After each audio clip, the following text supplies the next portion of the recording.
Sisi kama KMC tumejiandaa, wachezaji wote wako tayari kwa ajili ya mchezo wa kesho dhidi ya Fountain. Tunatambua umuhimu wa mchezo huo, wachezaji wanatambua umuhimu wa mchezo huo. Tunawakaribisha Fountain Gate katika mchezo wa kesho. Mabenchi ya ufundi pamoja na wachezaji wanatambua umuhimu wa mechi ya kesho, ingawa inakuwa sio mechi rahisi kwa sababu kila timu ina uhitaji wa pointi 3. Na mimi mchezo utakuwa mzuri wenye ushindani. Mchezo ujue kila game ina game plan yake. Kucheza na Yanga tofauti kucheza na Fountain Gate. Kwa hiyo tushajiandaa mazoezini na tunajua umuhimu wa mchezo. Kunaamini ndio maana nimesema mchezo utakuwa na ushindani kwa sababu kila mmoja anahitaji alama 3.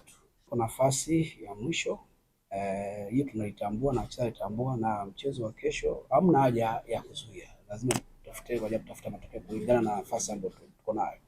Mashabiki wa KMC, wapenzi wa KMC FC wajitokeze kwa wingi, waje waishangilie timu yao, wasikatie tamaa, bado kuna nafasi ya kupambana kusalia ligi kuu.